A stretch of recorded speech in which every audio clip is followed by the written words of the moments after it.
Salut à tous, et comme vous l'avez vu dans cette petite intro, aujourd'hui je vais vous présenter le M700 de chez Kajiworks. Donc un petit peu customisé à l'interne et à l'externe. Il va manquer une seule pièce, ça sera le rail Mars. C'est parti. Donc le voici, le voilà, le M700 de chez Kajiworks. Kajiworks, KJW comme on veut. Donc c'est une réplique que j'ai achetée d'occasion, qui avait un léger upgrade dedans, mais qui ne me convenait pas. Souvent boudé, les snipes à gaz, les bolts à gaz, ont une fâcheuse tendance à avoir des FPS instables, une portée merdique, une précision à chier. Avec ce montage dans ce petit joujou, je vais vous faire voir qu'on peut obtenir quelque chose de très sympa pour un prix relativement propre, assez bas, et qui va pouvoir être utilisé en hiver, en été, en automne et au printemps. Donc les 4 saisons. Ça c'est vraiment un bon point à noter. Donc il y en a eu pour à peu près, on va dire au niveau dépenses, on est à peu tout petit peu moins de 500 euros. Sachant qu'il y a des éléments qui m'ont été vendus, donc un gros lot de pièces détachées plus des répliques. La lunette était incluse avec les deux montages avec des rails sur le côté, plus le bipied type Paris. Donc c'est pour ça que ça m'a coûté vraiment pas très cher. Donc c'est un M700, donc comme j'ai dit, de chez Kajiworks, qui est une copie du M700 Tanaka sur certains points, d'autres non, par exemple la culasse, etc. Il y aura quelques petites différences. Néanmoins, c'est à peu près le même. Donc c'est en gros une réplique du Remington M700 qu'utilise l'armée américaine, du moins utilisait, si ce n'est plus le cas actuellement. Je me suis inspiré d'aucun film, aucune unité, etc. pour faire ce que je veux. C'est vraiment un truc propre à mes goûts. Sachant que la lunette, pareil, elle va dégager, elle ne me plaît pas. Donc il m'a été fourni avec 3 chargeurs CO2 AAC, donc Action Army, plus 2 chargeurs à gaz Action Army. Je n'ai pas le chargeur d'origine, sachant qu'un grand chargeur comme ça me suffit amplement. Bon, ça a le mérite d'être fourni, moi je prends. Au prix du chargeur, je peux vous dire que je me suis pas fait prier pour les prendre. Donc on va commencer déjà à l'état d'extérieur. Donc déjà, hop, on va remettre la culasse en place, percuteur non armé. Donc j'ai foutu un checkpad de chez Modify. Alors oui, Modify font du gear. Modify, ceux qui font les pistons, cylindres, etc. L'avantage de ça, c'est qu'on peut y mettre soit un chargeur, hop, en le mettant correctement, on peut fermer la poche, soit on y met un speedloader avec des billes de réserve. Alors il y a le porte-cartouche ici pour faire style, mais moi, perso, c'est pas mon style. À mettre des cartouches ici, c'est complètement inutile. L'avantage, c'est qu'il y a un confort assez sympa avec cette poche là, vu qu'ici en fait c'est rembourré avec de la mousse, donc c'est plutôt très confortable. Et le tan se marie, enfin le coyote plutôt maintenant, se marie plutôt bien avec le reste de la réplique. Donc c'est vraiment quelque chose de très sympa. Il est réglable ici via des scratchs. À l'arrière, on le verra pas forcément, mais ici à l'arrière, hop, ici, tac, il y a un scratch pour déplacer d'avant en arrière le checkpad. En tout cas, une fois que c'est fixé, ça se maintient vraiment très bien. Donc la petite ficelle pour ouvrir et fermer. Voilà, ça coûte une dizaine d'euros sur un entrepôt. Je me suis dit pourquoi pas. Le corps, c'est le corps d'origine, donc il est très sympa. J'ai une autre crosse en rab, au cas où si je veux me refaire un autre paint job. Néanmoins, j'ai pas un deuxième gros, bon ça c'est pas très grave. La lunette, c'est une Swiss Arms, alors je ne sais pas le fabricant réel, une 624 par 50 qui en soi, franchement c'est bof. Je suis vraiment pas fan de cette lunette, simplement qu'en fait le réticule à l'intérieur, alors voilà, le réticule c'est simplement un truc tout basique. Alors elle va très bien cette lunette en soi, mais on le verra peut-être pas forcément. Non, on le verra pas. Bon, on voit à peu près l'arbalète, hein, que c'est hyper connu. C'est très gros comme trait, on peut pas faire des tirs vraiment précis une fois que le bolt est réglé. Alors, ça suffit pour de l'airsoft, ça suffit très amplement, mais quand on veut quelque chose de super sympa, j'ai déjà une lunette qui est quand même assez sympa. Celle-là, j'aimerais bien la dégager, en avoir une autre. J'ai été repéré, donc on verra bien. Et puis le pare-soleil à l'avant, qui est biseauté, je n'aime vraiment pas du tout. Ça fait civil et non pas version militaire. Donc les mounts, c'est des mounts hauts. Ça me permet de pouvoir faire coulisser ma culasse sans problème, sans pouvoir toucher la lunette. Donc voilà. Après, bon, les réglages de la lunette se font via les tourelles directement. Ça, c'est très très pratique. Donc ça se fait de plus en plus maintenant, hein. Voilà, au clic. On peut la zéroter via ces deux vis là une fois que vos réglages sont faits. Moi je ne le fais pas, je reste sur mes réglages actuels. Elle est rétro-éclairée via cette petite molette ici avec une pile, c'est les grosses piles boutons. Bon, ça fonctionne, mais bon, c'est pas du tout mon style.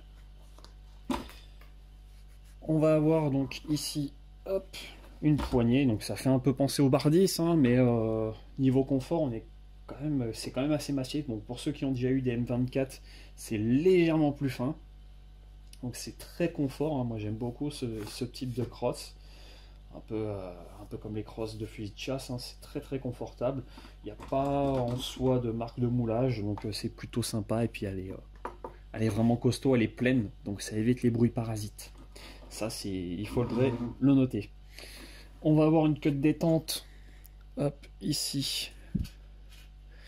Donc standard, hein, type M700. Donc très sensible une fois réglé, comme on peut le voir. Voilà, donc c'est très très très sensible. Elle est réglable via l'intérieur, on verra ça après au démontage et comment on fait pour régler cette queue de détente, du moins la sensibilité et l'overtravel. On a le puits de chargeur en dessous, ici accessible, donc je suis obligé d'ouvrir ma culasse, enfin je suis obligé d'armer au préalable la culasse pour pouvoir mettre le chargeur, vu que les lèvres ici sont un peu plus serrées. Une fois que c'est fait, on engage le chargeur, il se maintient. Donc ça donne cette petite gueule là, c'est très sympa, moi j'aime beaucoup. Hop. Et l'avantage c'est que ça ne gêne pas du tout. Pour l'enlever c'est simple, le bouton ici, hop, à l'avant, on appuie dessus et on extrait le chargeur. Hop. Bien sûr, chargeur CO2, bon ça fait un peu penser à du Magpul. Il faut vraiment le claquer un peu plus, mais il y va parfaitement, hein. Aucun problème. Je reviendrai sur la culasse après, vu que ça, pour moi ça fait partie d'une pièce interne. Le réglage du hop-up se fait via cette petite molette ici. D'origine, bon, ça peut fonctionner si on bidouille un petit peu, mais c'est pas ouf quoi. Franchement, c'est vraiment pas ouf. Donc la mienne est très sensible, pour ça que j'évite d'y toucher. Néanmoins, ça fonctionne très très bien du moment que vous le modifiez avec une pièce AAC. On viendra à l'interne après, vous en faites pas. Hop, le reste du garde-main, enfin du fût quoi. Hop, donc une peinture, j'ai fait ça un peu à l'arrache. De toute façon, j'ai acheté d'autres peintures qui vont venir recouvrir ce paint job, même si en soi ça me convient très bien. On y note donc le canon qui vient faire un canon flûté, donc il est très très fin pour un, alors ça me fait penser à un canon de 22 long rifle, mais bon, il existe la pièce AAC, mais le AAC voilà, il vient s'arrêter ici, donc on y perd quand même toute cette longueur de canon. Donc ça fait vraiment petit je trouve, donc c'est pour ça que je laisse le canon d'origine, tant pis pour le diamètre, on laissera ça comme ça.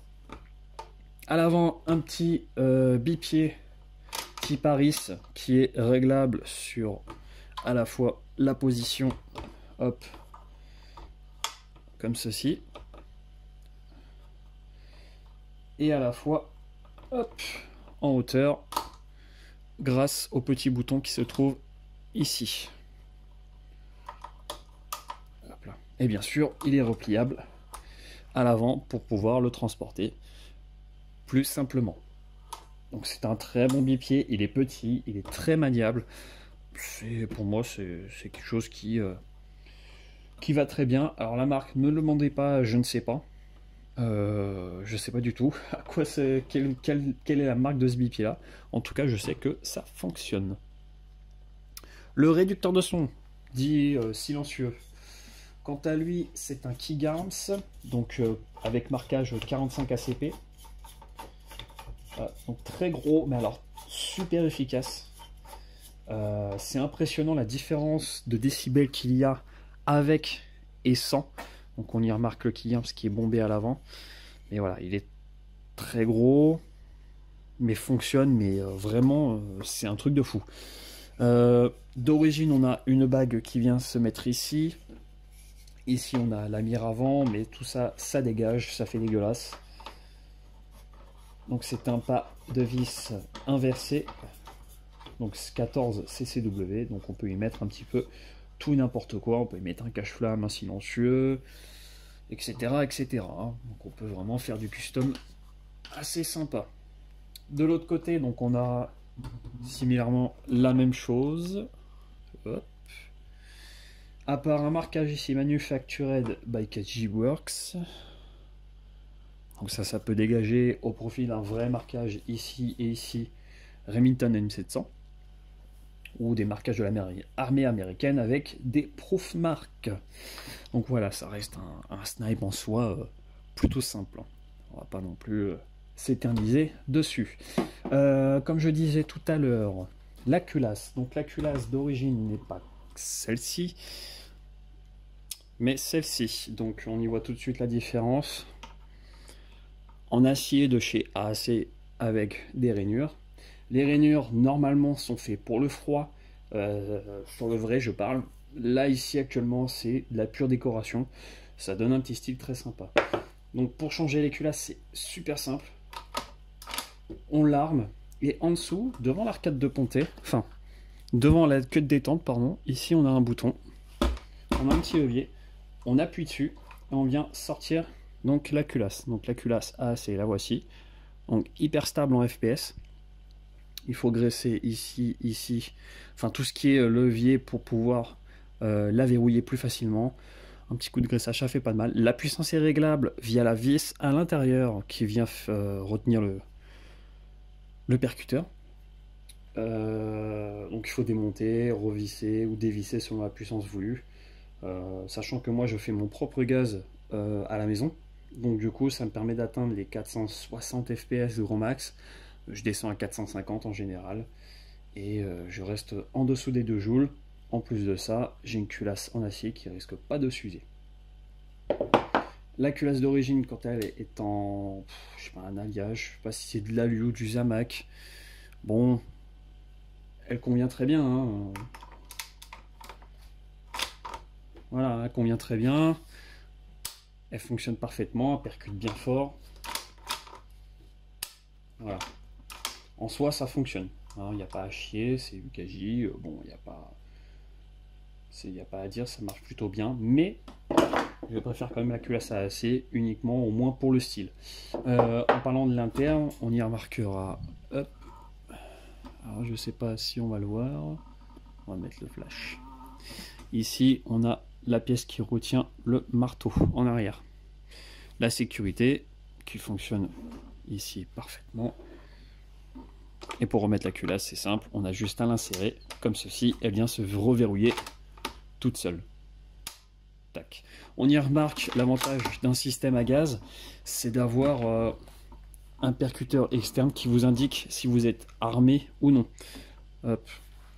Un peu comme un vrai. Tac. Au moment de réarmer, si on ne veut plus avoir de billes ou un armement directement, on appuie sur la queue de détente comme ceci, on pousse et on abaisse, et là hop, ça ne retient pas le marteau en arrière. La sécurité quant à elle ne se met uniquement en position armée. Alors moi j'ai fait une queue de détente ultra sensible, du coup c'est un peu plus compliqué. il faut d'abord armer, mettre la sécu, verrouiller la culasse, et là, la sécu fonctionne. Dès lors qu'on a enlevé la sécu, le tir peut s'effectuer. Donc c'est très fluide. L'avantage du sniper à gaz, hein, forcément, au doigt. C'est vraiment au doigt, ça se fait vraiment au doigt, c'est même au petit doigt. Hein, pour ceux qui n'ont pas trop de force ou quoi. Vous savez, les gros trucs spring, c'est clac, clac, clac. Non, là on peut juste même faire ça, ça arme la bille, ça chambre une bille, ça arme le marteau, et on peut percuter sans souci. Donc voilà un petit peu pour l'externe. On va voir tout de suite l'interne. Donc pour démonter l'interne, c'est simple, deux vis, un et un, enfin pour séparer le upper du lower plutôt, de la crosse, lower, etc. Donc on démonte, hop, la petite va à l'avant, et la grande, je les ai serrés, mais ça risque pas de se barrer, hein. Et la grande va à l'arrière. On peut dès lors enlever tout le système d'arcade de ponté, etc. On peut mettre les vis pour éviter de les paumer et de éviter de ne plus savoir où vont telle ou telle vis. On peut ensuite enlever le bipied. Hop. Vu que c'est un bipied qui est sur attache sangle, hop. On va pouvoir le dévisser. Hop. Ça se dévisse sans problème. On y fait attention parce qu'il y a une petite rondelle de calage. Et on a enlevé la crosse. Voilà, on voit qu'elle est pleine. De la partie haute. Alors on va s'attarder un peu sur la partie haute, vu que sur la partie basse on s'en fout complètement, hein, on va dire. Alors, la partie basse. Hop. On va avoir ici donc la culasse, le levier que je vous disais tout à l'heure est tout simplement ici. On va zoomer un petit peu, comme ça on va voir ce que je fais. Donc le levier se trouve pile ici. Donc il est automatique, hein, il revient à son emplacement tout seul. Il n'y a pas besoin de réabaisser comme sur certains, comme le G96 de chez GG. La sécurité est tout simplement ici. Elle vient bloquer la queue de détente à l'arrière. Les réglages, alors ça c'est ce qui est le plus important. Les réglages, alors je fais juste attention à ce que je fais. Les réglages se font hop, ici, pour pouvoir pousser la détente en avant et donc minimiser le trajet de la détente. En gros, le trajet de la détente, en gros, ça va vous permettre de faire du air trigger, donc réduire la course de la détente. Néanmoins, il faut aussi corriger l'over travel. Donc on a deux vis, donc il y en a une pour la dureté, donc qui est ici. La dureté, hop, s'il veut bien me faire la mise au point. La dureté se trouve au plus près de la détente, et en haut, c'est celle qui va vous faire l'over travel. Donc en gros, elle va vous corriger le fait de pouvoir continuer à appuyer sur la détente après le tir. Donc on y voit ici le ressort du percuteur de valve qui est ici. Le système de détente, on peut le voir ici, le marteau, enfin la pièce qui retient le marteau ici. Et si on vient mettre la culasse, on y voit tout de suite, voilà, le crochet que vient faire le marteau.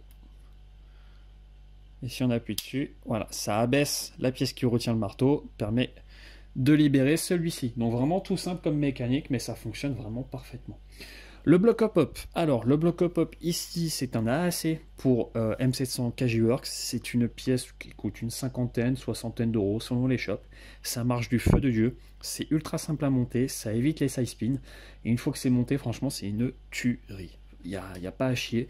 Bon, AAC, c'est connu pour faire des superbes pièces en règle générale, et ça fonctionne vraiment super bien. Alors pour le démontage, il y a une roue ici. Vous la démontez dans le sens normal, hein. Tournez le canon, on l'enlève, faites gaffe, il y a une gorge ici, hop, un détrompeur pour vraiment mettre le canon droit. Après vous mettez, c'est compatible joint et canon VSR, dans le sens où il faut les encoches spécifiques. Je vais y revenir sur le canon. En juin, nous avons un Maple Modify 55 degrés, donc les tout derniers, les X-Range, une portée, une précision, c'est monstrueux. C'est vraiment d'excellents joints, pas cher et qui fonctionnent parfaitement. En canon, on va avoir un Maple Leaf Crazy Jet. Il coûte une trentaine d'euros et pareil, c'est du 6.5. Ça fonctionne parfaitement, c'est une tuerie. Il n'y a vraiment pas à chier, c'est quelque chose qui est vraiment super sympa. Ça fonctionne incroyablement bien pour le faible prix. Moi qui voulais mettre un lambda ou un PDI, et ben au final je reste sur mon Crazy Jet de chez Maple Leaf. Pourtant j'étais extrêmement sceptique à l'achat. Donc pour remettre, ben, on fait le sens inverse. Vous voyez, c'est super simple, hein. On a vraiment très peu de pièces à changer. Si dans le bloc détente j'ai oublié le percuteur de valve que je vous ai fait voir tout à l'heure, la pièce qui permet à la détente, en fait, ça s'appelle la Trigger Stopper de chez AAC, pareil, percuteur de valve AAC, et tout ce qui peut être en AAC, pareil, j'ai foutu pour vraiment être tranquille au niveau de l'interne. Donc on peut vérifier, ça fonctionne parfaitement, il n'y a aucun problème. On remet le bipied, hop, et on vient le visser. Alors la peinture se barre, on va dire que ça fait de l'usure, hein. Ça sera plus simple. Alors, je pense qu'ils auraient dû trouver un autre système. Après c'est moi qui veux pas me faire chier à le démonter, mais bon. Donc quand ça fonctionne, on vient revisser ça. Voilà, ça fonctionne bien. Hop, et hop. Donc voilà un petit peu pour le snipe. Bon, ça change. Ça change parce que d'une part il est à gaz, silencieux, très facile à armer. Niveau poids, on est sur du ouais, 3,5 kg, ce qui est relativement léger. Donc ça c'est vraiment génial. Les chargeurs à gaz, une fois que c'est bien entretenu, il n'y a pas de souci en soi, on va voir ça tout de suite. Au niveau du bruit, c'est ultra silencieux. Bon bref, franchement je suis quand même assez content de cet achat. Et je pense que ceux qui veulent se monter un petit truc similaire vont se réconcilier avec les bolts à gaz une bonne fois pour toutes, même en hiver, parce qu'il est possible de le passer en HPA, vu que la valve est ici. Donc en hiver, ça va tirer sans problème. Allez, on va passer au test de tir et on va voir un petit peu ce que ça donne, ce petit bijou. Donc d'autres poils ont poussé entre temps. On a une trentaine de mètres, ce qui fait que le problème c'est que la maison en face est maintenant habitée. Je ne tirerai plus sur son toit, tout simplement qu'il y a des habitants et que c'est pas du tout conseillé ni même légal, hein. Allez, on va essayer déjà à 30 mètres en 0,43 et on est sur du 6 bars au niveau de la pression du gaz. Allez, c'est parti. Donc il neige en plus, c'est sympa.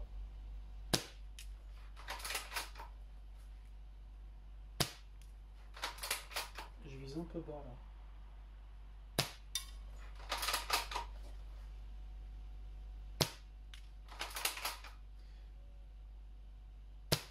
Alors c'est sans appui, hein. Là je vise vraiment sans appui, c'est vraiment pour tester un petit peu tout ça. Bon, on me dira à 30 mètres, pour un snipe c'est rien quoi, c'est une portée d'AEG ça.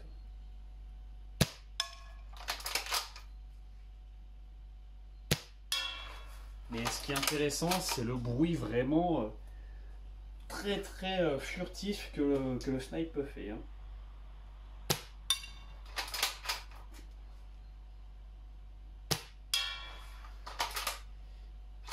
Je vais tirer une bille vraiment de loin, je vais m'éloigner un petit peu du téléphone, comme ça on entendra un petit peu le bruit, le vrai bruit du snipe, enfin je l'espère du moins. Voilà. Donc, je sais pas si on a entendu quelque chose. En tout cas, ça fonctionne vraiment bien. Là, je me suis rapproché. Je tire à côté volontairement pour qu'on entende vraiment le bruit, sachant que le silencieux est vraiment tout à côté du micro.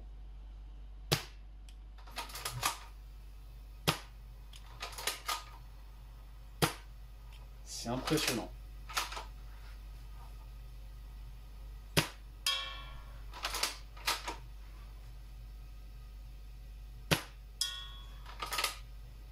C'est vraiment impressionnant.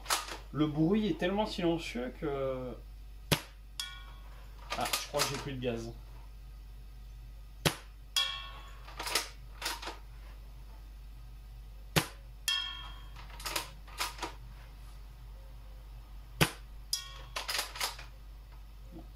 On en a encore un petit peu. Donc voilà, je suis bien là, hein, de toute façon.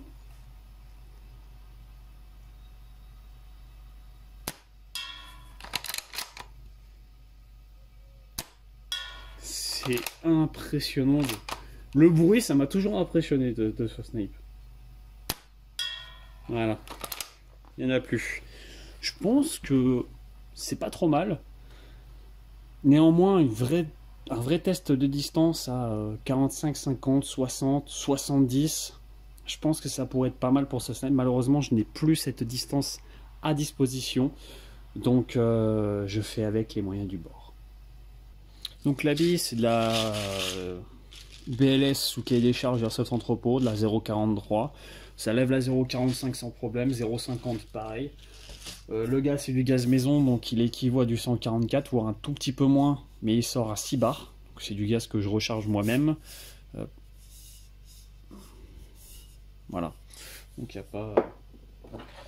n'y a pas de secret en soi. Mais bon, chargeur vide. Hop.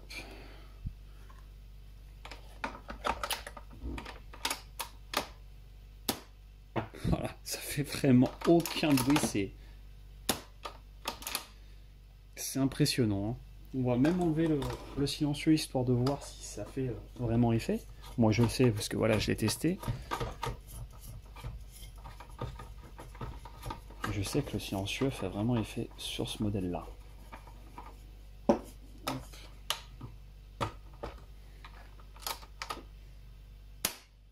Voilà, on entend vraiment une grosse différence. Hein. Donc voilà un petit peu le petit M700 que j'ai retapé de chez KJW. On voit que c'est quand même plutôt pas mal, même si j'ai pas une grande distance de test. J'ai fait un peu les tests de tir à l'arrache, sans appui, sans être calme, etc. Bon, ça mérite vraiment un vrai test de tir pour voir un petit peu ce qu'on peut en tirer. Moi, j'ai fait les tests quand il n'y avait personne. Et très sincèrement, c'est vraiment impressionnant. Ça tape à 70 sans aucun souci en 0,43. Mais au niveau précision, on est de l'ordre du 60-65 mètres touché à 100%. C'est largement suffisant pour notre sport. Il n'y a pas besoin de dire ouais, moi je touche à 100 mètres, etc. Tant qu'on fait mouche à une soixantaine de mètres, 10 sur 10, je pense que ça peut être pas mal. Dès lors que j'aurai un moyen de tester beaucoup mieux adapté pour cette réplique-là, j'hésiterai pas à refaire une petite vidéo de test de tir très rapide pour vous faire voir vraiment un petit peu les pleins potentiels de ce petit joujou. Voilà, bah écoutez, moi j'espère que cette petite vidéo review vous aura plu et qui vous aura maintenant réconcilié enfin avec les snipes à gaz. Et puis moi je vous dis à bientôt pour une nouvelle petite review. Ciao!